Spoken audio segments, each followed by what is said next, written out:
Good morning students. Today I Tanu Yadav, student of B.Ed batch 23-25 from Army Institute of Education, Greater Noida. Today we will discuss about a chapter, but before discussing it, I just want to ask you some questions. Have you ever heard about monuments, historical monuments? Where you had visited? Have you named the monuments you had visited in the past, or what you had noticed there about that monument? Also the historical background of that monument.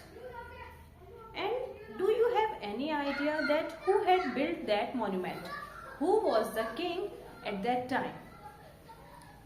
So with all these things, the one thing is very clear that today we will discuss about the chapter Rulers and Buildings. Rulers and Buildings. So what we have studied in this chapter,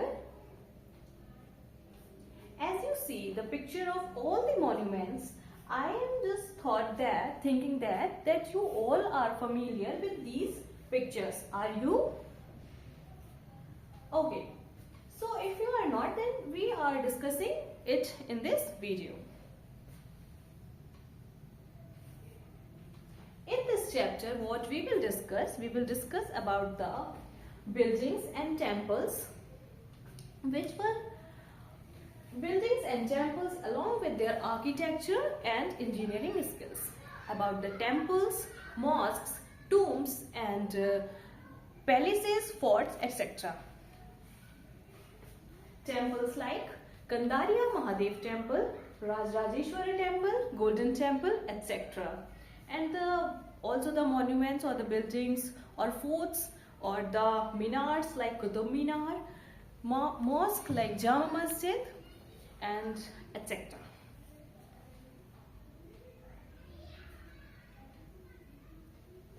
Let us move to the introduction part. The 8th and the 18th century. If we talk about the 8th and the 18th century, at that time the king and their officers built two types of forts. How many types of buildings or structures? Two types of buildings. Yes. The one are forts, palaces, garden residencies and tombs. These are for the personal use of king and their family. Like it is very common, forts, residencies, palaces and tombs. Tombs are for those who were died, and in remembrance of them, king and their family made that tomb. And the second architecture or the second were built for the public uses, for public activities like the build up of wells and temples, mosques for the public use. And as we see, like the temples, mosques, tanks, wells, caravansaries and bazaars, these all were for the public uses. Public can use them freely. And as the king were expected to take care of their subject, so it is the duty of king to build all these things for their subjects. And by building all these things, they all are also supposed to get fame or to get praised by their subject. As you know that when we do anything or something for someone, we just want that someone will praise us for doing that thing for them. So same like that, kings were also doing the same.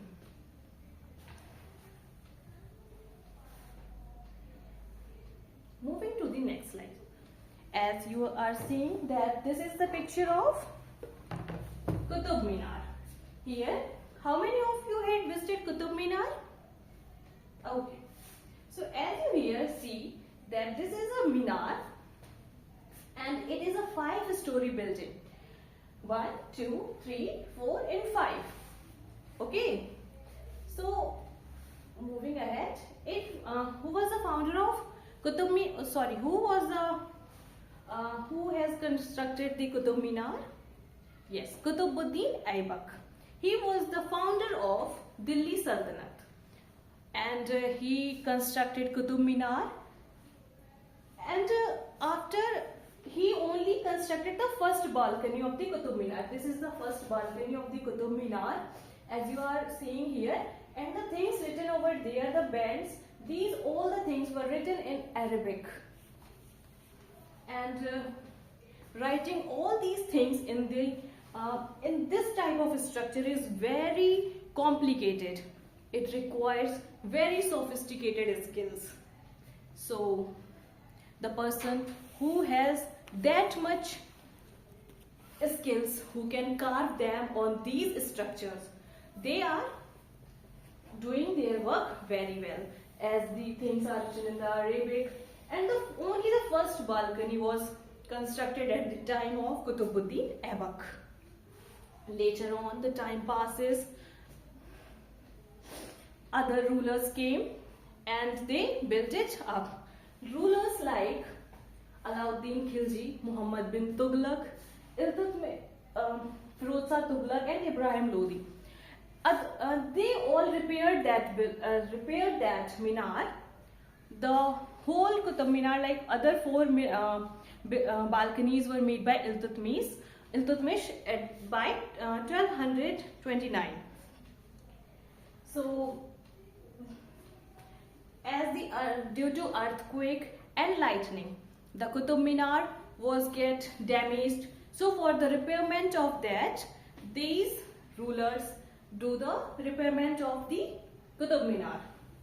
It is made up of red sandstones and marbles, and it is 73 meters high tall. Like its height is 73 meters tall, and it has a base of 14.3 meters. It has a diameter of 14.3 meters. Yeah, it is a UNESCO World Heritage Site, and where it is situated? It is at the Mehrauli area of Delhi.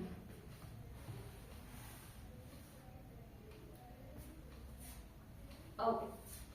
Engineering and skills and construction. How the engineering skills and constructions at that time are done.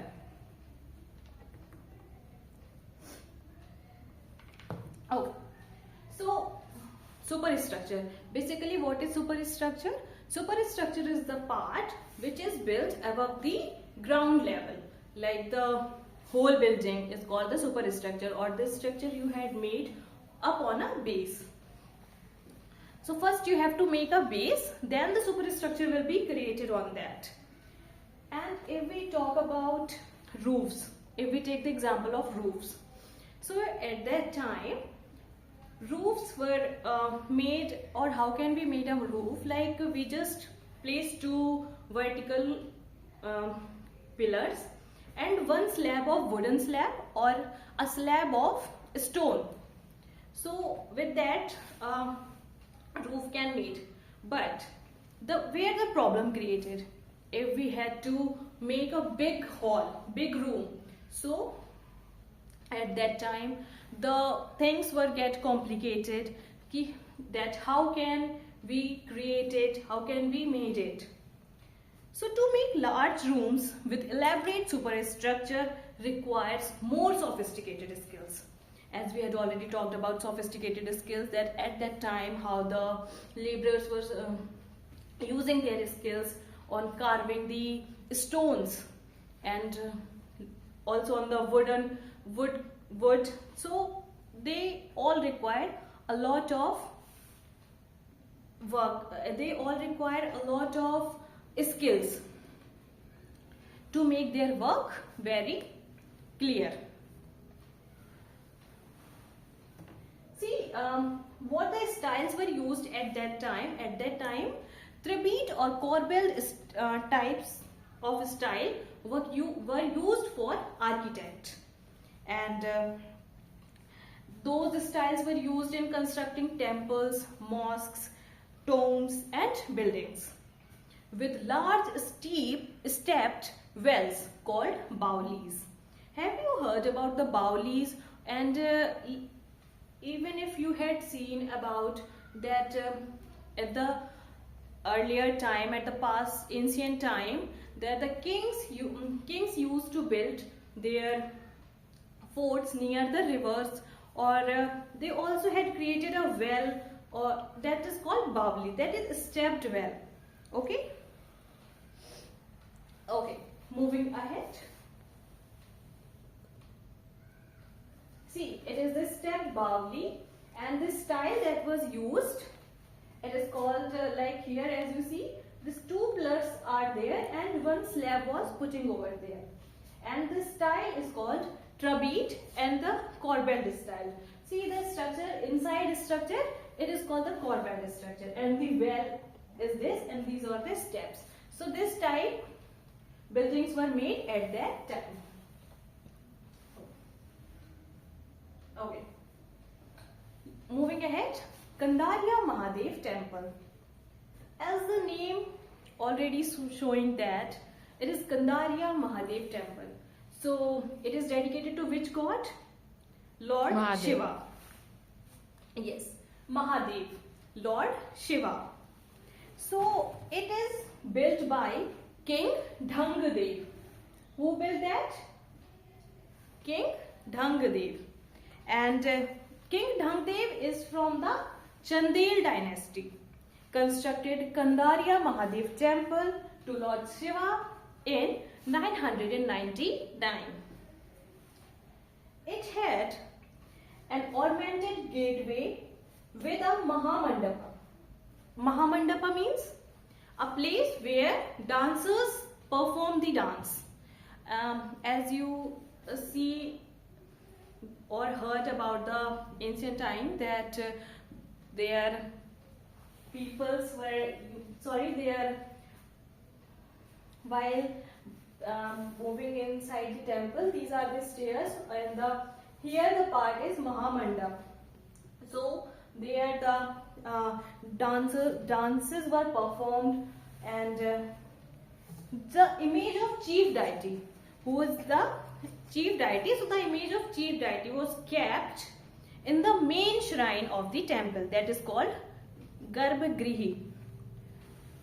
Okay, and one thing was also there, that they at that time only king and his family and the priests are allowed to go at the Garbhagriha. No common peoples are allowed to go there and worship there. The temple was decorated with elaborately carved sculptures. As you see that here, more carvings are used. So this type of temple group are found at Khajuraho in Madhya Pradesh. So where it is found? It is found in Khajuraho, Madhya Pradesh, and it is considered one of the best example of temples preserved from the medieval period in India. And Khajuraho was once the capital, religious capital of Chandel dynasty. And nowadays it is very popular tourist place. So moving ahead, any idea about this temple? Okay, this is Rajrajeshwara temple.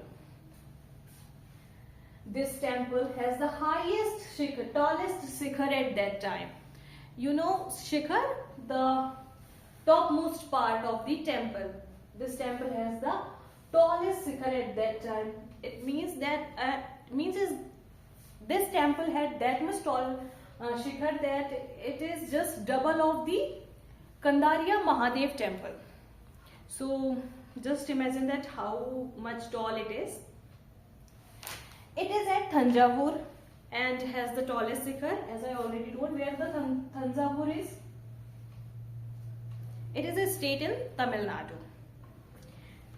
See, as you saying that this is at that time no cranes were used, means no cranes were used. So how it was possible at that time that they put that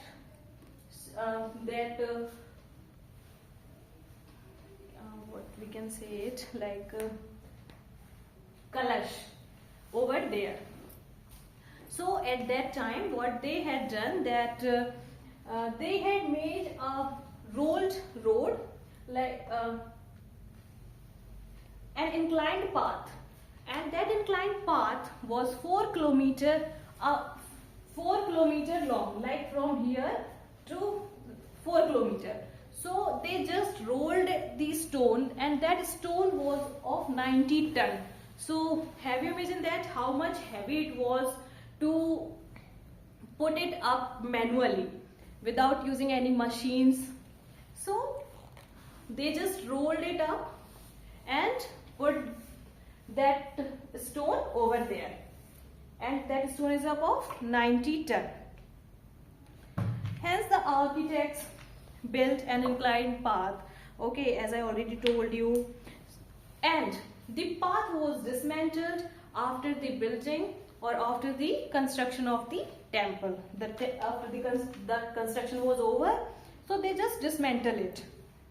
But the people of that area remembered the construction of this temple for the very long time, as they had experienced that how they put that stone over there, and how all the peoples come together with the help of everyone. They just made it that much tall. Even now there is a village called Cherupallam. The village, and that village is known as the village of incline. So what we had studied in our today's class that about the buildings and the rulers. Buildings like Rajrajeshwara temple, Kandaria Mahadev temple, Qutub Minar, and about the rulers like Qutubuddin Aibak. Who was Qutubuddin Aibak? That he was the founder of Delhi Sultanate. And Rajrajeshwara temple, about Rajrajeshwara temple, that where it is in the Tanjavur, Tamil Nadu state, and it is also dedicated to Lord Shiva. As in the ancient time, many temples or the most of the temples were dedicated to the Lord Shiva. Which style was used for architect, like Dravid and Corbett style was used for making the buildings and the temples, tombs and forts, etc. And there were two types of buildings were there, that one for personal use of king, like palaces, forts, or garden residencies, and the second are for public uses like temples, mosques, wells, bawlis, etc. Thank you, class. Thank you for your attention.